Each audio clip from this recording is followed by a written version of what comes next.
చెప్పలేదు. ఎందుకంటే నువ్వు పరిశుద్ధుడవు, పరిశుద్ధమైన స్థలములో నివాసించే దేవుడు కనుక నలిగిన హృదయముల వారికి నువ్వు ఆసన్నమై ఉంటావు ప్రభువా. నలిగిన హృదయానికి ప్రార్థించు ప్రభువు, ప్రార్థించు. నీ ప్రార్థనకు జవాబు ఆయన మనకు చెప్తాడు. నువ్వు ప్రార్థించు, నేను ప్రార్థనలు ప్రేమ సహోదరి, నువ్వు ఎలాంటి స్థితిలో పడ్డావో తెలియదు, ఎలాంటి దుఃఖంలో ఉన్నావో తెలియదు, ఎలాంటి దుర్భరమైన స్థితిలో ఉన్నావో తెలియదు. కానీ నిన్ను అందరికంటే ఎక్కువగా ప్రేమించే దేవుడు, అందరికంటే ఎక్కువగా నిన్ను నడిపించే దేవుడు నీకు తోడై ఉన్నాడు. చూడు, నిన్ను చూస్తున్నాడు, చూడు, నిన్ను చూస్తున్నాడు. నీ ప్రార్థన ఆలకించుడు. ఆయన మహిమను చూడాలంటే ఆయన విశ్వాసం ఉంచు. ఆయనను నువ్వు వెంబడించాలంటే ఆయన విశ్వాసం ఉంచు. ఆయన సన్నిధిలో ఉండాలంటే ఆయన వాగ్దానాలను చెల్లించు. ఎందుకంటే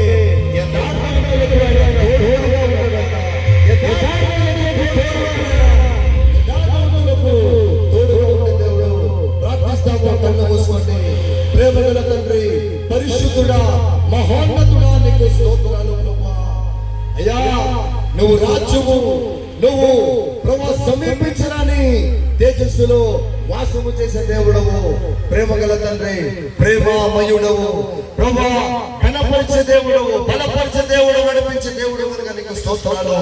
ఈ సమయంలో నీ సన్నిధిలో చేరి వచ్చిన బిడ్డలు ఊట్పల్లి అనే ప్రాంతంలో ప్రభువా, నీ కోసము, నీ యొక్క మహిమ కోసము, నీ యొక్క అద్భుతమైన దీవెన కోసము వచ్చినటువంటి స్త్రీలను, పురుషులను, చిన్న పిల్లల ప్రభావ కృపలో జ్ఞాపకం చేసుకోండి. నీ వాక్యం సెలవిచ్చింది, నేను కపటమైన పెదవుల నుండి వచ్చిన ప్రార్థన ఆలకించిన ప్రభా. అవును తండ్రి, నీవు యథార్థవంతుల ప్రార్థన ఆలకించే దేవుడవు, యథార్థవంతులను తోడుగా ఉంటాను ప్రభా. ఏ రీతిగా హన్నా తన పెనిమిటి తనను విసిగిస్తున్నా, తన ఇంటి వారు తనకు కోపాన్ని రేపుతున్నా, నా పరిష్కారం నా ప్రభు దగ్గర మాత్రమే దొరుకుతుంది.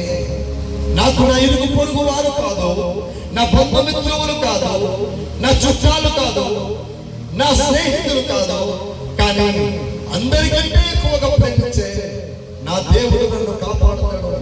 అందరికంటే ఎక్కువగా నన్ను ప్రేమించే నా రాజు, నా దేవుడు నాకు సహాయం చేస్తాడని నీ సన్నిధిలో వచ్చి ఏడ్చుచూ ప్రార్థించినప్పుడు ఆమె కన్నీళ్లు చూసి ఆమె ఆశ నెరవేర్చి ఇశ్రాయేలునే గొప్ప ప్రవాదిగా దయచేసిన దేవుడవు నీవు ప్రభువా.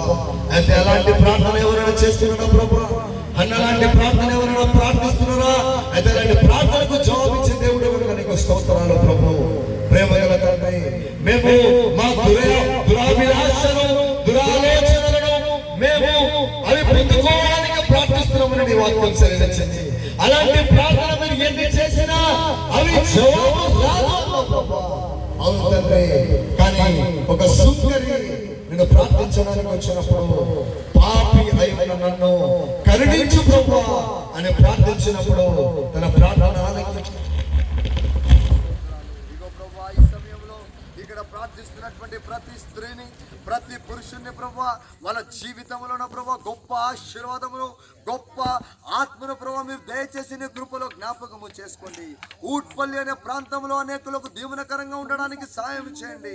ఊట్పల్లి అనే గ్రామంలో అందరికీ దీవెనకరంగా మార్చే కృపను దయచేసి నడిపించమని వేడుకుంటూ ప్రతి ఒక్కరు నీ రాజ్యంలో చేరేలాగున, ప్రతి ఒక్కరు నీ బిడ్డలుగా జీవించేలాగున, ప్రతి ఒక్కరు నీ నామ ఘనత కొరకు జీవించే కృపను బిడ్డలకు దయచేసి నడిపించమని వేడుకుంటూ వారి ప్రతి వేదన, వారి ప్రతి ప్రభా భయంకరమైన స్థితిని, దుఃఖ స్థితిని, రుగ్మత రోగమును ప్రభు తొలగించి బహుగా దీవించమని వేడుకుంటూ ఇక్కడ కూర్చున్నటువంటి స్త్రీ పురుషులందరినీ, ఇక్కడ వేదిక పైన ఉన్నటువంటి పాస్టర్స్ ని ప్రభా, ఈ ఊర్లో ఉన్నటువంటి ప్రతి గ్రామంలో ఉన్నటువంటి ప్రతి స్త్రీ పురుషులందరినీ ప్రభా విశేషమైన కృపలో జ్ఞాపకము చేసుకోమని వేడుకుంటూ ప్రభా చెప్పబడినటువంటి వాక్యాలు బిడ్డల గుండెల్లో నాటి ఆ నూరంతులుగా ఫలించేలాగా కృపను చూపించి నడిపించమని వేడుకుంటూ ఈ ప్రార్థనని పరిశుద్ధ పాద సన్నిధిలో సమర్పించుకుంటూ నీకే ఘనత, మహిమ, ప్రభావం